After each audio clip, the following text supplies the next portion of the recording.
从外地出差回来后，我发现柜子里的名表少了一只。我随口问了妻子一句：“你有看到我抽屉里的表吗？”她表情淡淡，连一个眼神都不曾给我。我弟前2天过来玩，说是喜欢，就送了他一只。我没有立马回复，若有所思地看着妻子，最终却只是淡淡一笑。2天前，妻子的弟弟发了个朋友圈，定位在国外。大家好，开始今天的分享之前，希望你能给人间烟火点个订阅。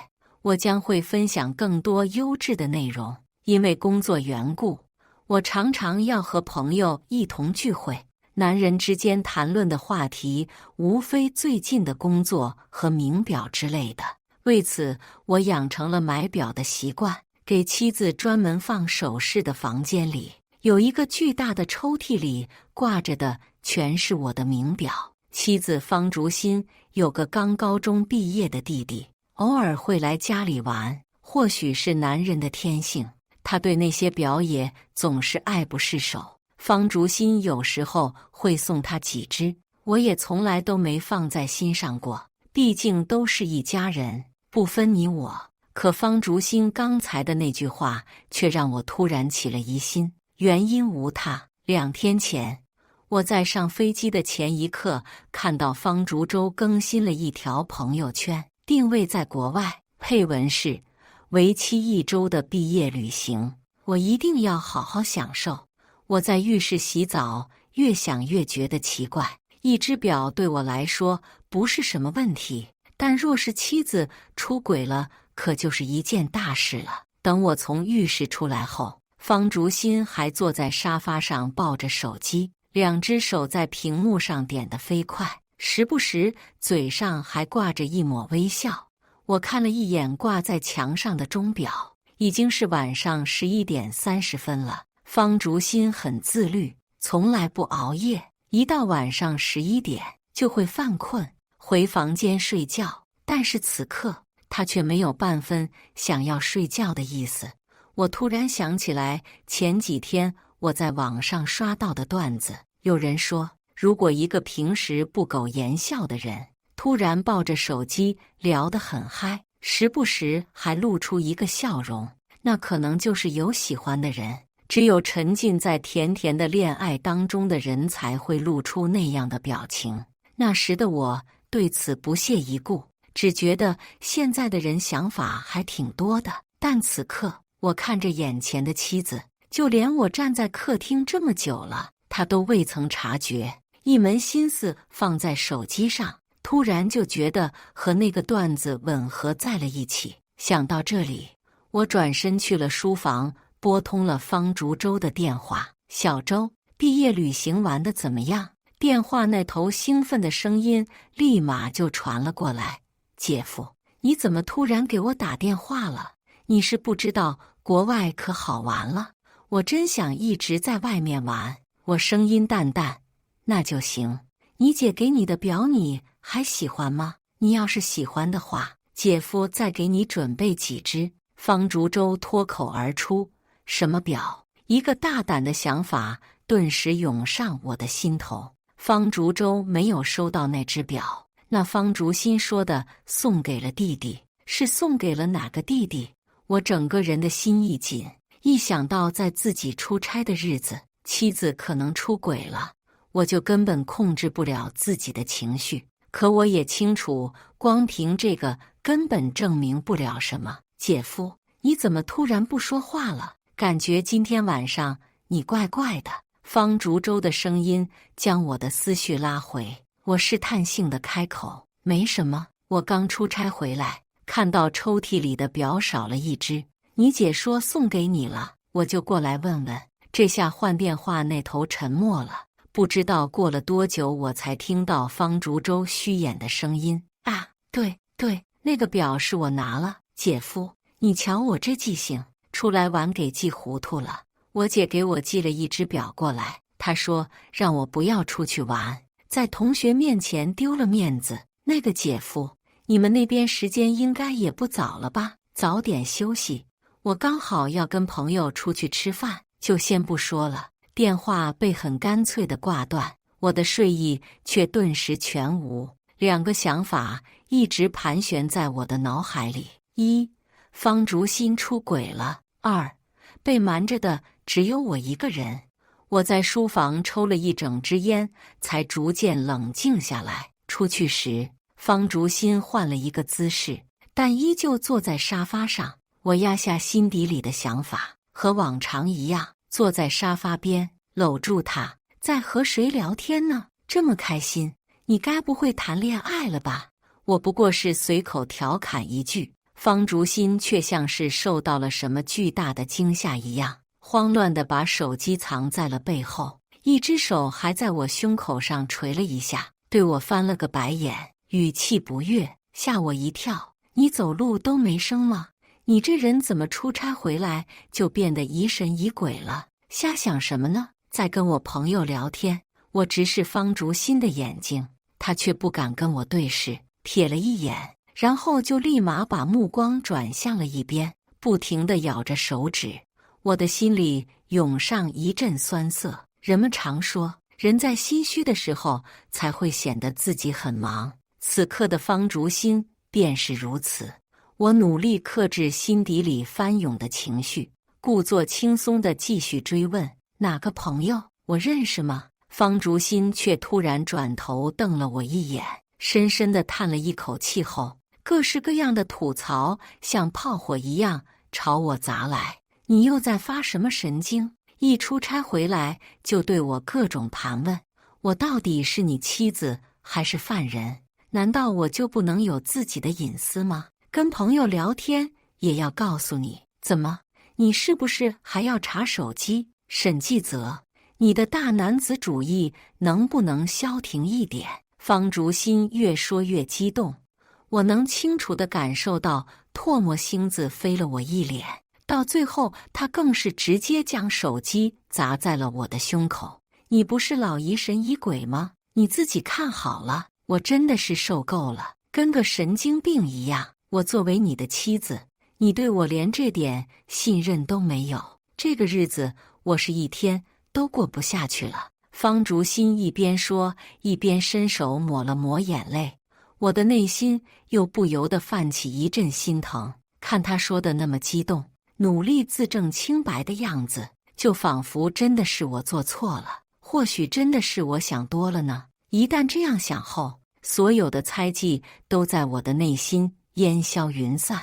我满是愧疚地抱住方竹心安慰：对不起老婆，是我错了，是我这段时间出差把脑子给出糊涂了。你要是有气，你打我骂我都好，乖，别哭了好不好？我心疼。我和方竹心结婚5年，她在这个家早就被我宠成了小公主，哪里受过这样的委屈？见我上前哄她，方竹心哭得更厉害了，到最后更是在我胳膊上狠狠地咬了一口。这是对你的惩罚，谁让你不相信我的？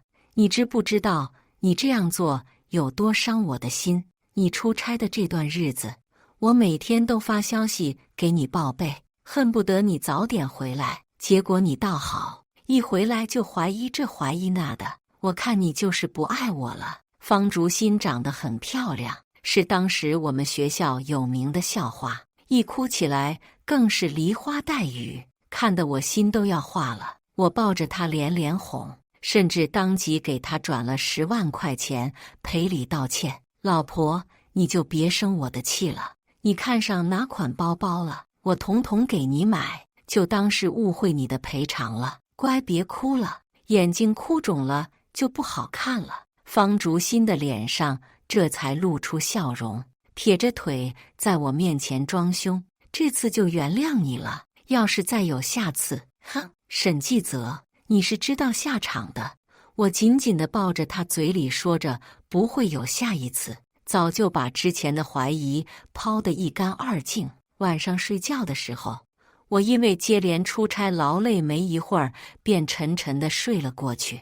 半夜我是被渴醒的，转头就发现身旁亮着一抹微弱的光，不知道什么时候，明明和我一同入睡的方竹心，此刻却再次拿起了手机聊天。手机那头不知道说了些什么，他整个人笑得花枝乱颤，像是反应过来我还在身边睡着，立马收住，转头看了我一眼。我连忙闭上眼睛装睡。他见没什么异常，居然大着胆子给电话那头发了一条语音：“你放心吧，他不可能发现的。明天还是老地方见吗？”好，那你早点睡，晚安。被子下面，我的双手早已因为巨大的愤怒握成了拳头。老地方吗？我倒要看看你们到底瞒着我什么。第二天早上8点不到，方竹心就起床收拾了，还特意化了一个精美的妆。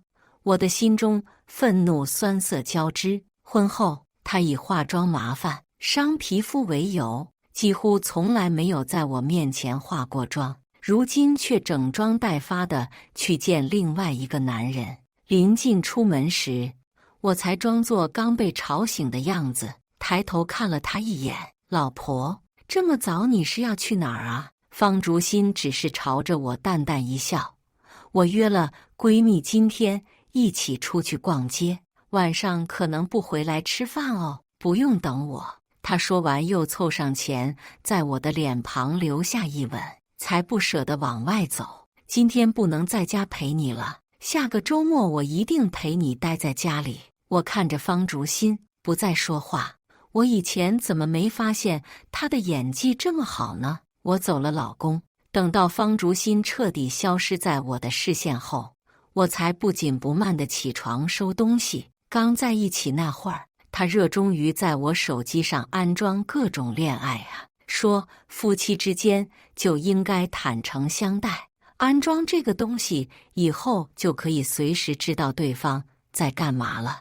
我也是最近才知道上面有定位监控系统，不过倒也方便了我知道他们的老地方在哪儿。顺着手机上的定位，成功地找到了一家餐厅。然而我还没来得及下车，就看到了一个熟悉的身影。原本应该在国外度过毕业旅行的方竹舟，居然也出现在了这里。我心中燃起一个巨大的问号。他们究竟有多少秘密瞒着我？想到这里，我坐在车上不为所动。好在视野很开阔，他们的一举一动都不能逃出我的视线。我听到方竹舟喊了一声：“姐，这边。”顺着视线看过去，我一眼就看到了一身上下精致打扮的方竹心，以及他身边挽着的另一个男人。如果说昨天晚上以及今天早上的那一切都是我的猜测，那么现在这一切都得到了证实。我的妻子方竹心真的出轨了。男人抬手和方竹舟打了一个招呼，我却在这一瞬间就看到了他手腕上的那一只表，和我房间里不见的那只一模一样。姐，我们今天去哪儿玩？我都好久没有和陆哥一起出去玩了。方竹舟就像是一个小孩子一样，拉着方竹心的手撒娇，后者嗔怪，害羞地低了低头。也不知道是哪个人，前几天还吵着一定要出国玩，怎么现在不去了？方竹舟闻言撇撇嘴，出国玩哪有跟陆哥一起玩开心啊？姐夫每次都只知道给钱，冷冰冰的像个机器人一样，一点都不像陆哥这样幽默有趣。也不知道姐你当初怎么会嫁给这样无趣的人。我坐在车内，空调开到20度，却也仍旧抵不住我内心的怒火。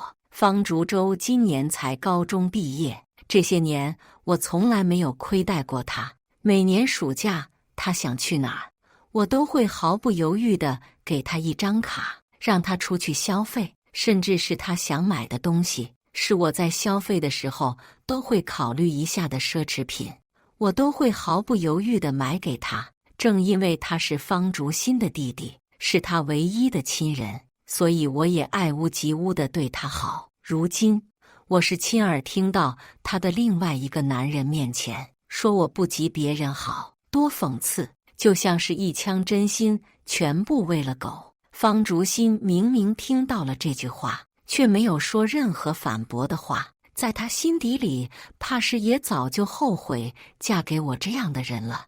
我有些自嘲地笑了笑，耳边再度传来他们的声音：“陆哥，要是你能成为我姐夫多好，这样我们就有说不完的共同话题了。以后我想追漫展的时候，也会有人陪我一起了。”我不知道他们认识了多久，但看这熟络程度，这肯定不是第一次见面。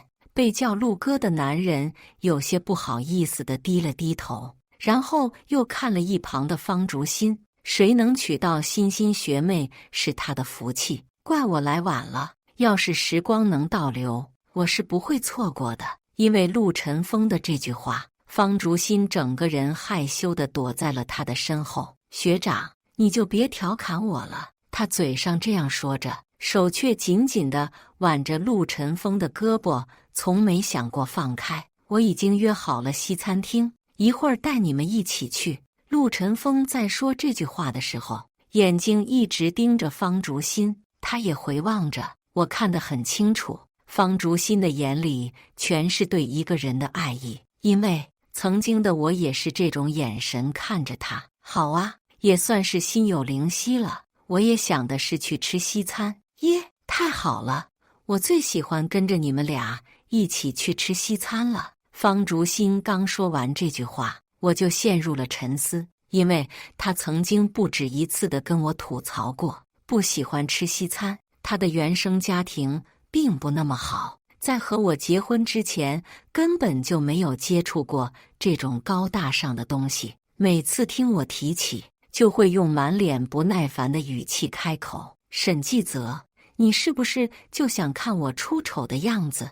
你明知道我不会用刀叉，也不知道牛排有几分熟，为什么非要带我去吃西餐呢？显得你很懂，很高贵吗？”他在说这句话的时候，几乎是用吼的语气。每这种时候，方竹舟也会在身旁跟着附和，所以我下意识的就认为他们姐弟俩是真的很讨厌吃西餐。也是从那之后，我就再也没有在他面前提过吃西餐的事情。可是如今，在另外一个男人的面前，他却说是心有灵犀。看着他们三人其乐融融的样子，我内心就涌上一阵怒火。我突然就想看看，如果谎言被当面拆穿，他会是一种什么样的表情。想到这里，我掏出手机给方竹心打了一个电话。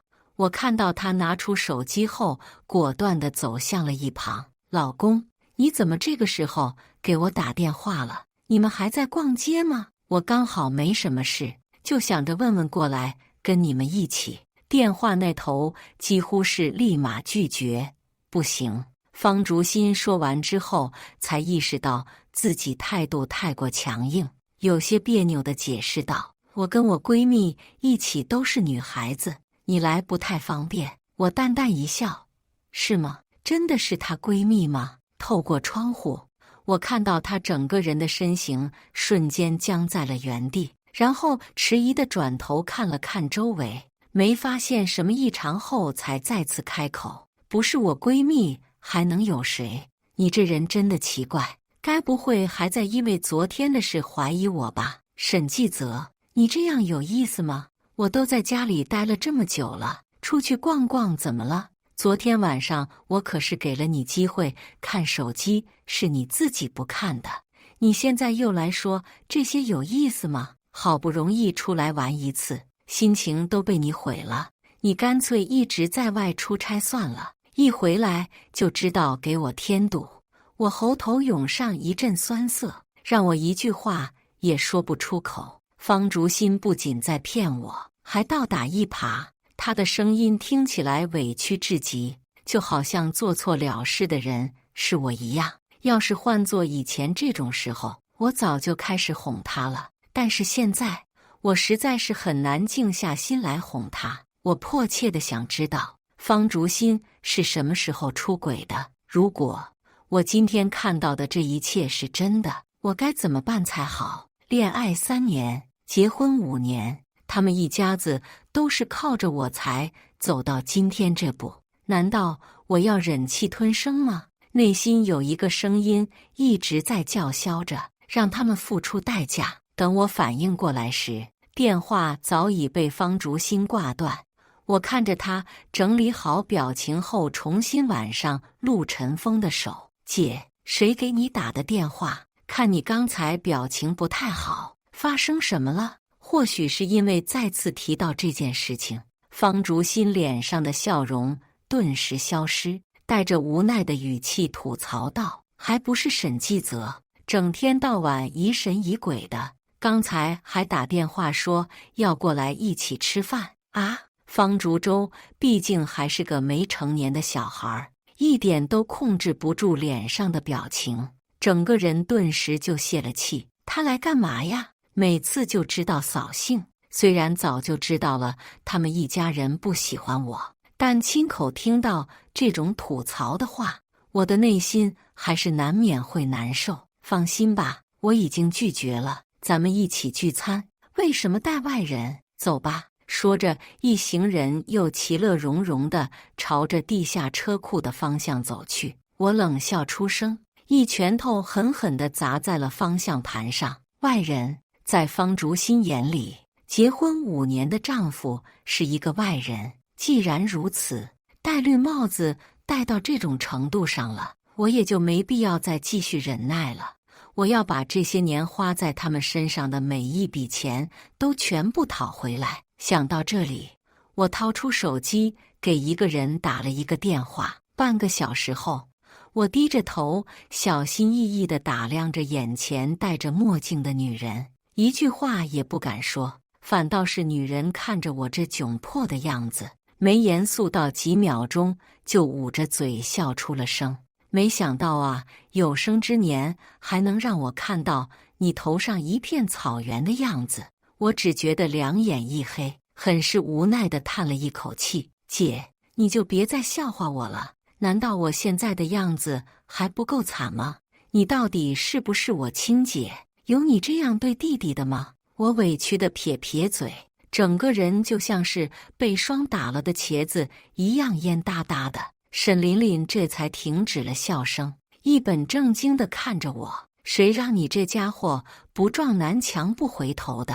当初我们全家人都说了，你们俩门不当户不对，不合适，也不知道是谁情愿跟我们断绝关系，都要跟方竹心结婚。这下好了吧，苦头吃够了，记起我们这些家人了。那个男人的底细我已经帮你查清了，不过是陆家的一个私生子，敢欺负到我弟弟头上，我一定让他好看。我眼眶一酸，内心忍不住涌上一阵酸涩。果然，关键时候只有家人最靠谱的。沈琳琳像是突然想到了什么，摘下墨镜，眼睛直勾勾地盯着我。你可要想清楚了，你姐我报复人的手段可不轻，别到时候又说心疼。毕竟当初某些人爱得可深了。我没有说话，双手却紧紧地握上了拳。当初我有多爱方竹心，此刻就有多恨。毕竟做错事的从始至终都是他们，还撺掇起来一起骗我。早在他们有这种想法的那一刻，就应该想到会有纸包不住火的一天。到那时候，就只能说这一切都是自作自受。姐，你不必对他们手下留情，是方竹心出轨在先。他们姐弟二人这些年可没少从我身上要钱，就这样离婚和他断干净倒是便宜他们。我一定要让他们付出相应的代价。听到我言辞凿凿地说这句话，沈琳琳到脸上才露出一丝笑意，这才像我们沈家的孩子，之前优柔寡断的样子像什么话？行了，这一切交给我吧。短短10分钟时间，沈琳琳就将有关陆晨风的所有信息呈现在我面前。陆家和我们家有很多生意上的往来，双方父母也都认识。然而陆晨风只是一个上不了台面的私生子，根本就不怎么被人所知，却有着一颗狼子野心，在外面总打着陆家少爷的称号行事。方竹心也是被他所骗，想要攀上更高一层。他以为我真的脱离了沈家，就算是自己拼搏的再厉害，比起那些富二代也差得远了，所以迫切地想要攀上高枝变凤凰。然而，他这个如意算盘从一开始就打错了。陆家是个生意人，在利益面前，一个私生子根本算不了什么。这上面是他们陆家跟我们家所有的合作，现在就交给你处理了。你一句话就能让他们经济链崩塌掉，让我看看我弟弟这些年在外面吃苦的日子，还有没有忘记当初老爸教我们的合作法则。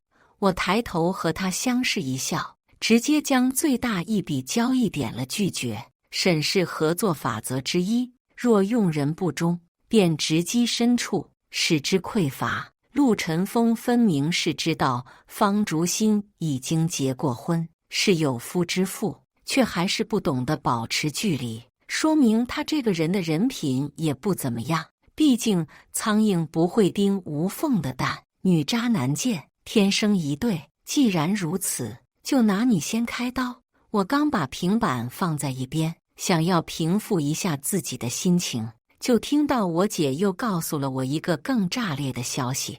那块手表方竹心确实是给了方竹舟，后者为了让陆晨风陪着一块儿去漫展，用那块表去讨好他了。不仅如此，陆晨风还带着方竹舟去了很多黑色地带。你这小舅子可高兴了，背地里不知道把你们俩做了多少次对比，逢人就说你死板不懂得变通，为人不幽默，反正就是比不上别人好。若说妻子方竹心出轨带给我的是深深的背叛感，那么方竹舟说的这番话就和往我心脏上插刀子没什么区别。我是在大学时期对方竹心一见钟情，并对此展开激烈的追求。他一边理所应当地接受着我对他的好，一边又对我各种唾弃，说我拿钱是在碾碎他的尊严。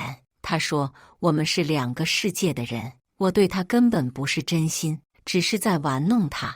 为了跟方竹心证明我是真的喜欢他，并且发誓一定要娶她，我甚至不惜和家里闹决裂，毅然决然地从沈家搬出来，自己打拼。方竹心也因此终于同意了和我结婚。我以为自己真的遇到了真爱，而不是贪图我家的财产。每次还高兴了很久，怕他会跟着我吃苦。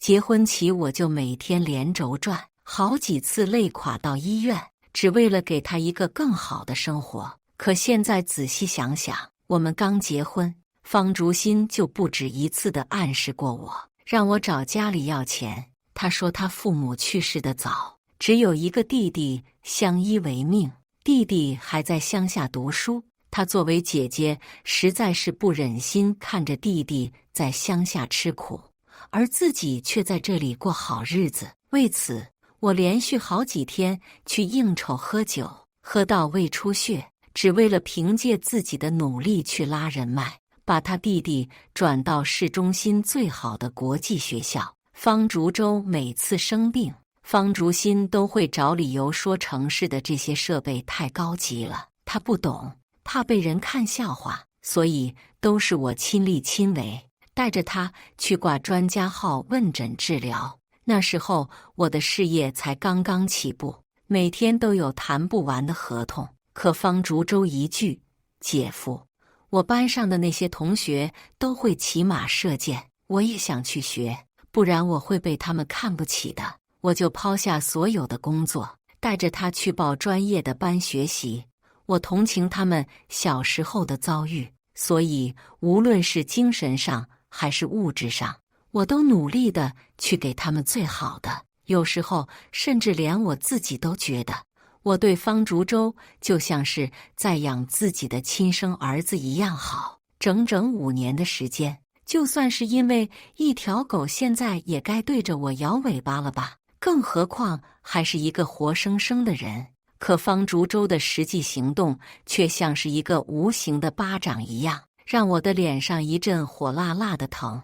既然我的付出换不来一丝真心，那我就有权利收回这一切。第二个，就拿你开刀吧。好日子过多了，倒让他们忘记了自己是从什么地方爬起来的。想到这里，我默默地解除了对姐弟二人的亲密支付，还顺便把我送出去的银行卡冻结了。除此之外，连我名下的所有房产我都挂在了海鲜市场上，就算是低价卖出，我也不便宜他们两个。我倒要看看，没了金钱的支撑，他们还怎么妄想着爬上高枝。果不其然，2个小时后，我手机上就收到了方竹洲打来的电话：姐夫，我的卡怎么突然用不了了？我和我姐还在一起吃饭呢，突然付不了款了。你不知道我们有多尴尬，下次要是有这种突发情况，你记得打电话给我们提前说一声，我可丢不起这个脸。方竹洲说的声情并茂，言语里还带着一丝对我的吐槽，看样子还是对他们太好了。好的，让他们觉得我做什么都是理所应当。既然如此，出轨的时候怎么没意识到我那么重要呢？我冷冷回复：哦。电话那头似乎没想到我的回复会这么敷衍，愣了好半天才回过神来：姐夫，你这是什么意思？你那么多的钱，该不会还在意我这点钱吧？赶紧把卡的冻结给取消了，我姐还在那儿等着呢。你就不怕她会生气吗？怕她生气，简直可笑。我始终不明白，一直维系这段感情的人都是我，提供优越物质生活的人也是我，为什么我还要在这段感情中如此卑微？现在我想明白了，有些人就是天生恬不知耻。想到这里，我冷笑出声：卡是我的，我想停就停，还需要跟你汇报一声吗？年纪轻轻就过上了乞讨的日子，总想着花别人的钱，怎么是你爸妈小时候没教你吗？我的这番话直接让电话那头的方竹洲破防了。他好不容易才在我这些年的教养下忘记自己贫穷的过去，把自己当成一个富二代，如今却又被我轻易提起不堪的过往，当场朝我吼叫：沈继泽，你有几个臭钱了不起啊？送出去的东西，泼出去的水，你有什么资格要回去？我告诉你，你记住你今天所说的这些话，总有一天我要让我姐和你离婚，到时候就算是你跪下来求我，我都不会原谅你。虽然早就认清了这一家人的真实面目，但亲耳听到这样恶毒的话，我的内心还是一阵抽痛。乌鸦上知反哺，虎毒上不食子。我对方竹洲这么多年的付出，还抵不过陆晨风带他去自甘堕落。好在这一切发现得够早，我也可以趁早迷途知返。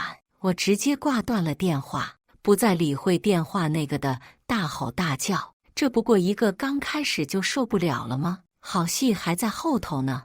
我姐气定神闲地喝着咖啡问我，今晚要不要回家看看爸妈？他们俩就是嘴硬，内心还不知道多渴望你回去呢。一想到我当初的决定有多伤老两口的心，我的内心就十分过意不去。只是现在还不是时候，等这一切都解决后，我自然会亲自跟父母道歉。我得回家一趟，亲自看着他们两个还要耍什么样的花招。那行，我给你找了2个得力帮手，你就等着吧。晚上我刚回到家，房门就突然被人用力甩开，抬眼就看到方竹心怒不可遏地站在面前，一只手撑着腰，一只手指着我的鼻子，破口大骂：沈继泽，你是不是脑子有问题？又发哪门子的疯？你凭什么停掉我们所有人的卡，害我们连饭钱都付不上，白白受所有人的冷眼？你要真在乎那天的事，你直说不就行了？至于用这种下三滥的手段吸引我的注意力吗？一旁的方竹洲还在跟着附和：就是，亏我还一直尊敬你，叫你一声姐夫，你就是这样对我们的。我忍不住笑出了声。果然是那句话，不是一家人不进一家门。他们姐弟二人倒打一耙的本事还真是不分上下，感情叫我一声姐夫，这是让他受了很大的委屈。那凭什么继续花我的钱？我的沉默让方竹心顿时火冒三丈，他把一旁的玻璃杯狠狠地摔在地上，发出剧烈的声响，眼神死死地瞪着我。沈继泽，我跟你说话呢，你是聋了还是哑了？俗话说得好，忍无可忍，无需再忍。我抬头对上方竹心的视线，眼神冰冷。所以呢？我冻结我的卡有什么问题？我记得你们两个曾经跟我说过，最讨厌花别人的钱了。现在算是搬起石头砸自己的脚吗？再说了，你们受人冷眼，关我屁事？那顿饭我吃了吗？还是说你们3个人出去吃饭，连1000块钱的饭钱都凑不出来？我记得陆晨风不是自称陆家大少爷吗？说到这里，我故作惊讶地看着眼前的二人。不会吧？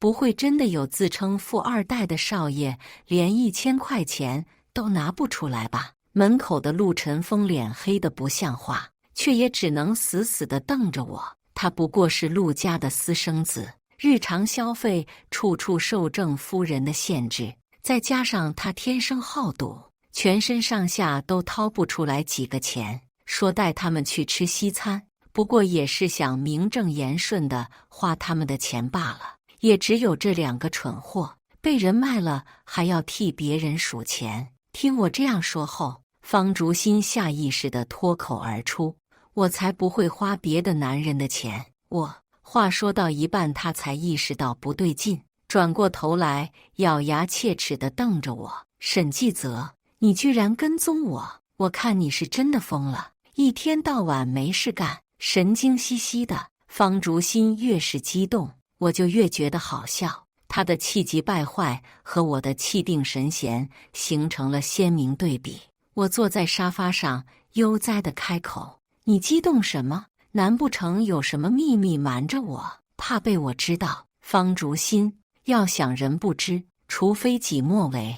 我说这句话的时候，脸上带着笑容，方竹心却被我看得内心发毛。他有些心虚地瞥了我一眼，立马把头转向了一边。我听不懂你在说什么，沈继泽，你别想着转移话题，赶紧把卡给我和我弟弄回来，否则别怪我要和你离婚。我平淡地喝了一口水，继续开口：“巧了，这不是，咱们也算是心有灵犀了一回。你怎么知道我也想离婚呢？”硕大的房间里一时间静得可怕，似乎只听得见众人的呼吸声。方竹心瞪大了眼睛，满脸不可置信地盯着我：“沈继泽，你知不知道你在说什么？能不能别无理取闹了？一点小事闹到现在，你不嫌丢脸吗？还跟我闹离婚，你怎么不上天呢？赶紧把卡解冻了，我们可以当做这件事没有发生过。都是一家人，闹成这个样子，像什么话？现在想起来，我们是一家人了。给我戴绿帽子的时候，怎么没想到呢？”我撇撇嘴，一脸无辜地摇着头。做错事的人又不是我有什么好丢脸的？怕不是某些人心虚了？你不会真以为我脱离了沈家就没有依靠了吧？呵，那你未免有点太天真了。那可是我亲生父母，你觉得他们会真的舍得不要我？要不是为了不让你有负担，我会做那些对不起我爸妈的事吗？现在想起来，我还真是蠢得可怕，居然为了你这么一个女人，放弃大好的前途。方竹心还没来得及说什么，门外的陆晨风终于沉不下这口气，冲了进来，护在2人身前：“沈继泽，这就是你的不对了。你一个大男人，怎么可以跟自己的妻子斤斤计较呢？都说爱人如养花，你让欣欣在外面平白无故的丢脸，不道歉就算了，还有脸说这些？还有送出去的东西居然还会要回来，你能不能别给咱们男人丢脸？陆晨风越说越激动，就好像他是什么正义使者一样。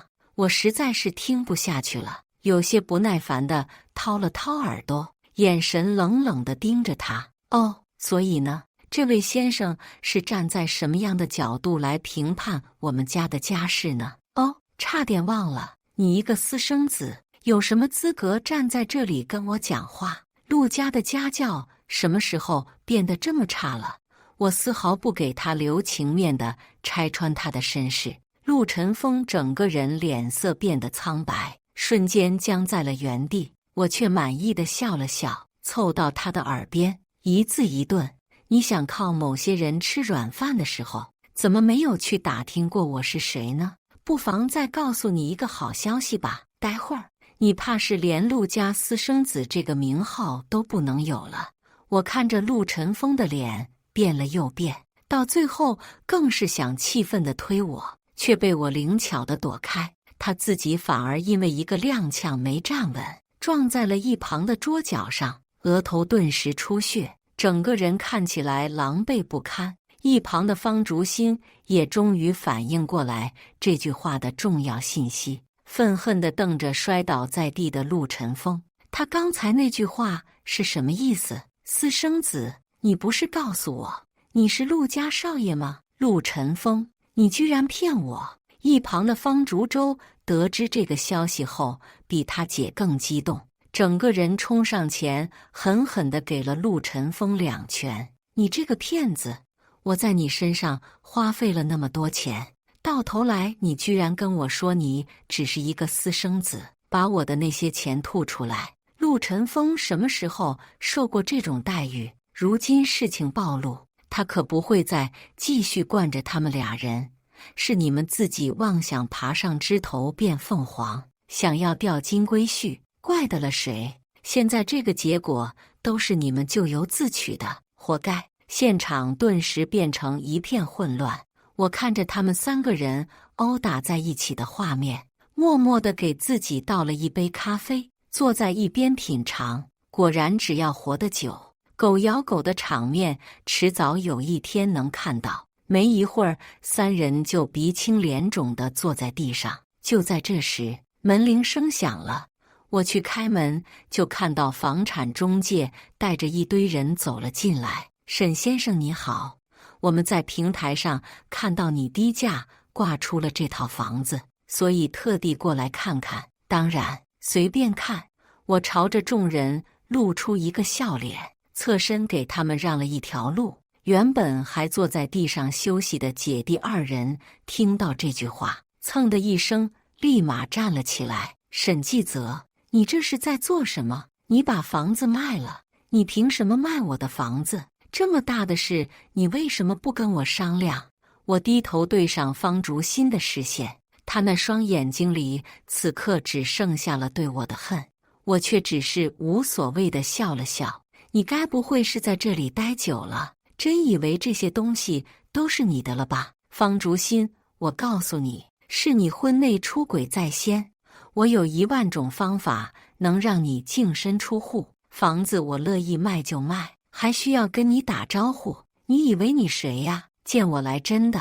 他突然整个人就慌了，扑上前想要抱住我，却被我一把躲开。继泽，不是你想的那样，这一切我都可以解释的。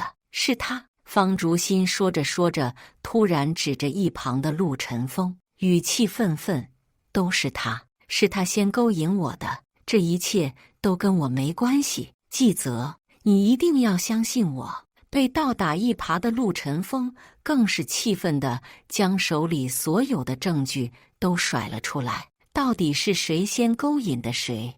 你心里最清楚。你这个不要脸的贱蹄子，休想让我背过。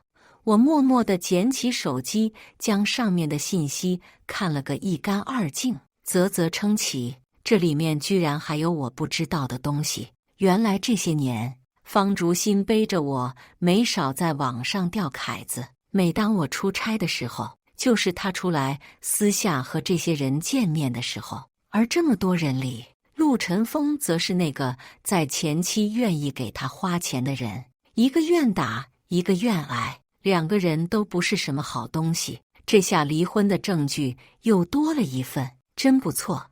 我每次都将手里所有的证据转手发给了律师。刚坐在沙发上，就看到两个头发花白的老人突然走进来，恭恭敬敬地对我鞠了个躬。沈少爷，这么晚了还来打扰您，您大人有大量，千万别跟咱们家计较。我抬头默默地瞥了一下，哦，原来是陆叔啊，我还以为是谁呢。之前最大的合作项目突然被我中断，怕是陆家早就资金链周转不过来了。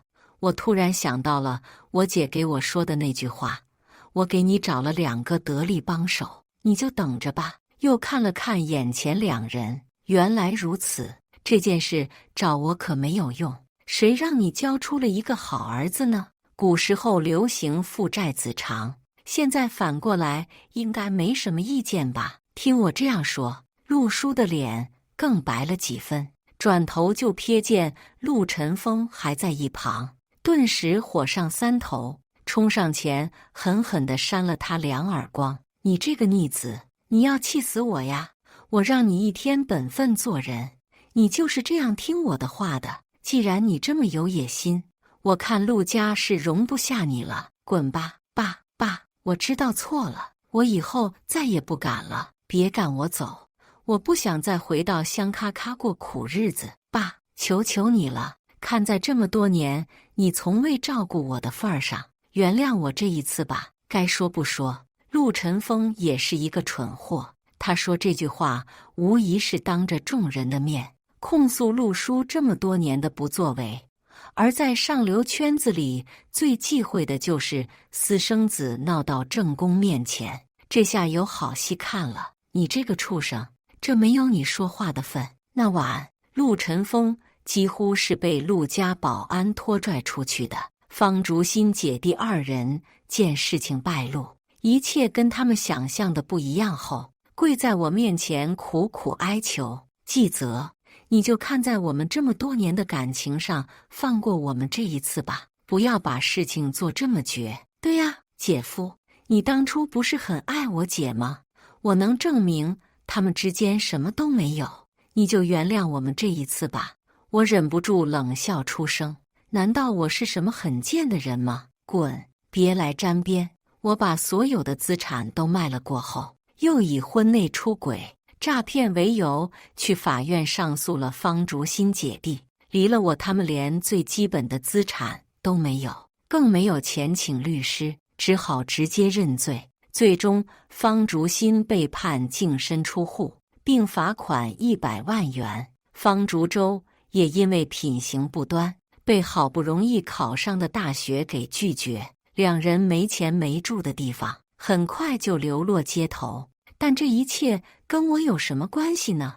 我的人生才刚刚开始。以上就是今天分享的故事，大家有什么想说的、想吐槽的，欢迎在下方评论交流，也更希望能给人间烟火点个订阅，我将会分享更多优质的故事内容。